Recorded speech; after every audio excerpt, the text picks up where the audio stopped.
27장의 욥의 할 말들이 아직 다 끝나지 않았는데 또 앞으로 계속해서 욥이 할 말이 남아 있는데 갑자기 모든 이야기의 맥락이 끊기고 새로운 이야기가 등장하고 있습니다.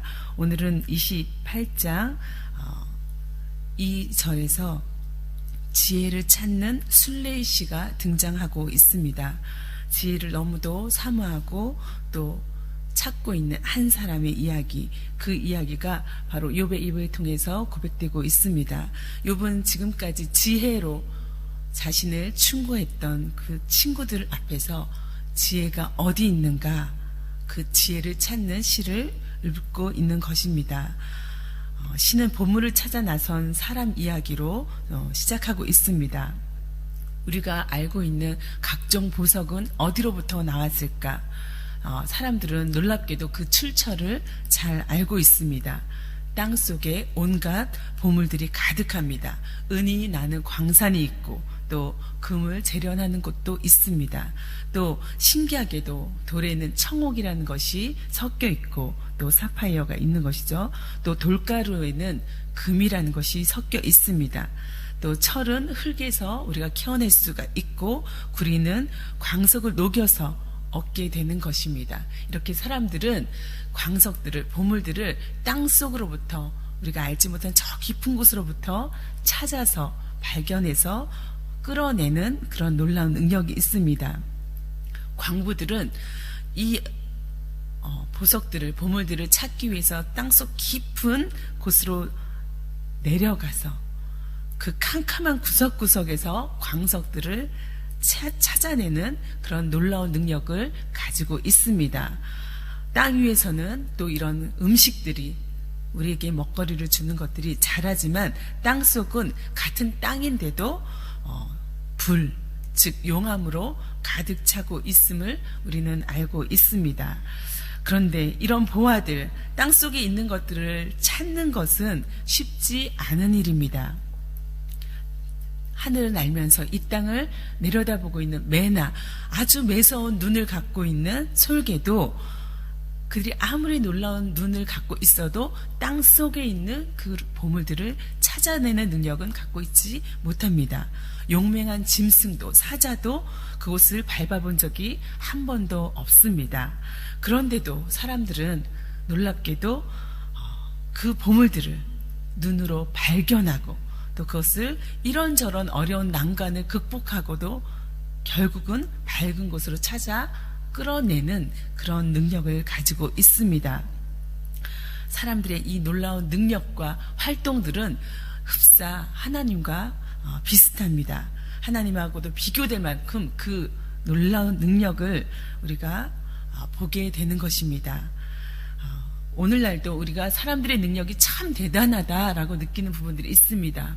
건물들이 올라가는 것을 보면 또 다리가 세워지는 것들을 보면 그리고 사람들이 만들어내는 날마다 새롭게 출시되는 인터넷 또 스마트폰 그리고 정보 산업들을 보면은 입이 딱 벌어질 만큼 인간이 참 놀랍다라는 생각을 하게 됩니다. 그런데 오늘 시인은 12절에서 그렇게 인간의 능력은 탁월하고 놀라운데도 지혜는 어디서 찾으며 명철이 있는 곳은 어디일까라는 질문을 던지고 있습니다. 사람은 그것을 어디서 찾아낼 수 있을까라고 묻는 것이죠. 우리가 눈에 보이는 그런 지식이 아니라 우리의 생명과 죽음과 영혼과 영원에 관한 그런 답들은 어디서 찾을 수 있을까라고 묻는 것입니다. 사람은 이런 각종 보석이, 보물이 너무도 값지다는 것을 잘 알고 있습니다. 그런데 알지 못하는 것, 그것이 바로 지혜가 있는 곳, 지혜를 찾는 것, 그것은 인간이 할 수 없는 것이라는 겁니다. 땅에서 찾아낼 수도 없고 광부가 찾았다라고 말하는 일은 더욱더 없습니다. 그래서 사람들은 사람이 아닌 사람 밖에서, 땅 밖에서 그 지혜를 찾아보려고 합니다. 온 천하를 다니면서 지혜가 어디 있는지, 그 지혜를 내가 소유할 수 있는지 묻고 다닙니다. 깊은 물에 물어도, 그러나 깊은 물은 내가 내 속에 갖고 있지 않다. 내가 감춰두지 않았다라고 말합니다. 넓은 바다에 나가서 물어도 바다 역시 내 속에 없다. 내가 감추지 않았다라고 말합니다. 사람은 이렇게 보물을 찾듯 지혜를 찾지만 찾을 수가 없습니다. 또 지혜를 찾는 사람은 결국은 그래서 이렇게 말하게 됩니다. 그렇구나. 지혜는 순금으로 바꿀 수도 없고 은을 주고도 사려고 해도 그 값을 감당할 수가 없다. 지혜는 오빌의 금이나 값진 루비나 사파이어로도 그 값을 치를 수가 없다. 지혜는 금보다 값진 것, 금잔이나 값진 유리잔보다 더 값진 것이다. 지혜의 값은 산호보다, 수정보다 비싸다. 지혜를 얻는 것은 진주를 가진 것보다 값지다. 이디오피아의 토파즈로도 지혜와 비교할 수 없고 정금으로도 지혜의 값을 치를 수 없다. 이렇게 고백하고 있습니다. 지혜는 찾을 수도 없지만 값으로도 대신 얻을 수 없는 것이라는 것입니다. 우리가 아무리 많은 지식을 갖고 있고 우리가 아무리 많은 그 지식으로 우리가 소유한 것들, 그것으로 대신 값을 치르고 가지고 싶지만 그것으로도 얻을 수 없다 라고 얘기하는 것입니다. 우리가 재력이 있어도 자본이 있어도 지혜는 그렇게 치르고 돈을 주고 살 수 있는 그런 것이 아니다라고 말합니다. 지혜를 찾는 사람은 이제 또다시 묻습니다. 멸망의 구덩이와 사망에게 가서 지혜는 어디서 오며 지혜를 찾는 곳, 명철이 머무는 곳은 어디냐라고 묻습니다. 이렇게 12절에 20절에 반복해서 지혜를 찾고 있습니다. 그런데 여기서 지혜를 어디서 찾을 수 있을까라는 말에 그 히브리어를 보면 지혜, 말 그대로 호크마라고 표현된 이 표현이 여성으로 표현되어 있습니다. 여인의 이름처럼 등장하고 있는 것입니다. 그래서 원래의 원문은 지혜 아가씨 어디 가야 그 여인을 만날 수 있을까요? 이렇게 여인을 찾는 듯이 말하고 있습니다. 한 남자가 자기를 최고의 가치를 부여한 한 여성을 찾기 위해서 정말 고난을 마다 않고 애타게 찾고 있는 그런 모습을 보는 것과 같습니다. 그런데 이렇게 반복되는 질문과 또 찾음의 애씀이 있어도 멸망이나 사망은 대답합니다. 지혜라는 것이 있다는 말은 우리가 소문으로 들어서 알고 있지만 우리 역시 그 지혜를 만나본 적이 없습니다. 갖고 있지 않습니다. 라고 말할 뿐입니다. 그때 비로소 23절에 이런 말씀이 들립니다. 그러나 하나님은 지혜가 있는 곳에 이르는 길을 아신다. 그분만이 지혜가 있는 곳을 아신다. 라는 답이 오고 있습니다. 그래서 24절에서 27절의 말씀을 보면 이는 그가 땅끝까지 감찰하시며 온 천하를 살피시며 바람의 무게를 정하시며 물의 분량을 정하시며 비 내리는 법칙을 정하시고 비구름의 길과 우레의 법칙을 만드셨음이라. 그가 이 모든 것을 만드셨기 때문에 그에게 지혜가 있다라고, 지혜가 있는 곳을 그가 안다고 말하고 있는 것입니다. 그분만이 땅을 온전히 살필 수 있고 땅 아래에 있는 모든 것을 보실 수 있습니다. 그가 저울로 바람의 그 강약을 달아보시던 그때에, 물의 분량을 달아보시던 그때, 비가 내리는 규칙을 세우던 그때, 천둥 번개가 치는 그 길을 정하시던 그때, 바로 그때 창조하신 그때에 하나님께서 이 지혜를 보시고 선포하시고 굳게 세우시고 탐구하신 것입니다. 하나님이 창조하신 그때의 지혜를 보시고 칭찬하시고 튼튼하게 세우시고 또 시험해 보신 것입니다. 왜냐하면 하나님께서 이 땅을 만드신 창조자, 지혜로 만드신 그 장본인이기 때문입니다. 하나님은 이 세계를 창조하신 분이고 또 지금까지 다스리시고 유지하시는 분입니다. 그분에게 그러니 숨겨진 것은 그 어떤 것도 없는 것입니다. 하나님께서는 이 모든 지혜를 오늘날도 보시고 헤아리시고 굳게 세우시고 탐구하고 계십니다. 그래서 오늘 우리가 또다시 지혜를 찾을 때 하나님 앞에 나아갈 수 있는 것입니다. 인간에게는 이것을 보고 헤아리고 또 튼튼하게 세우고 시험해 볼 수 있는 그런 능력이 결코 없지만, 우리가 그것을 찾을 수도 없지만 하나님으로부터 우리가 그것을 구할 수 있고 얻을 수 있습니다.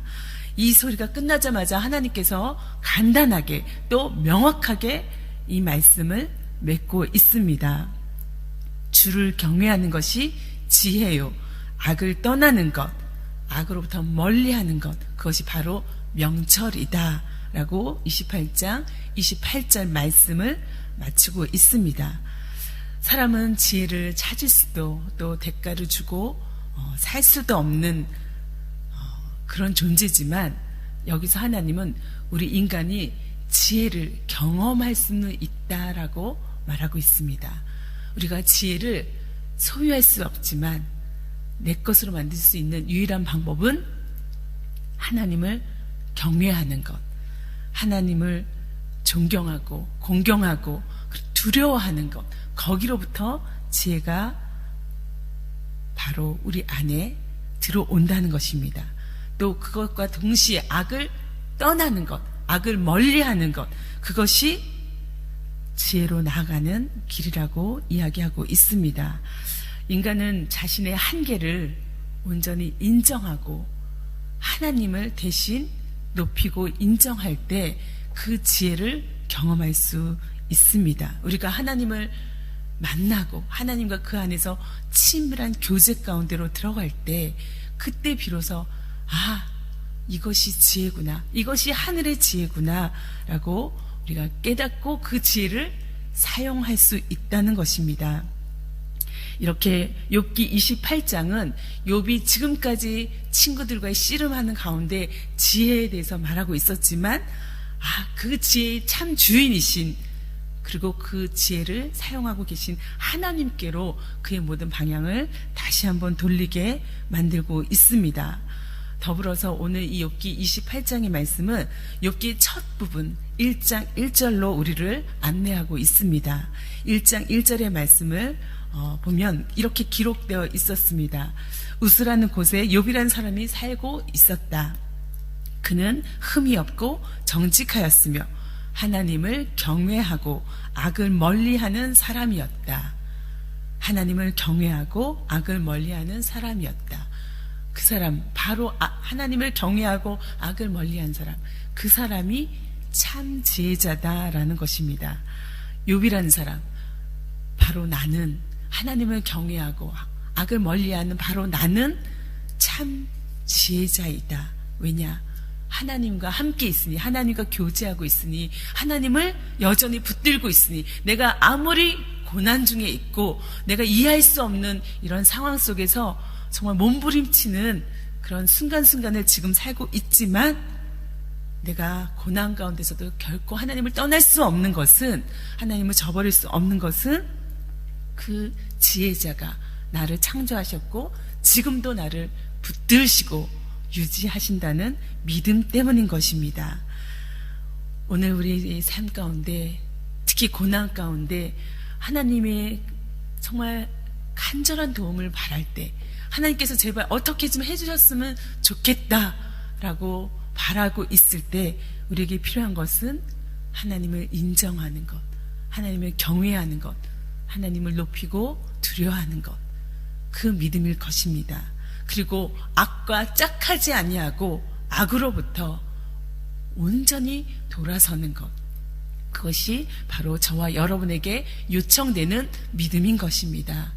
이 믿음이 오늘 이 예배 가운데, 기도 가운데 우리에게로 오고 또 나의 것이 되어서 오늘도 믿음으로 승리하고 또 주님의 이름을 높여드리는 그런 저와 여러분의 삶이 되기를 간절히 바랍니다. 함께 기도하겠습니다.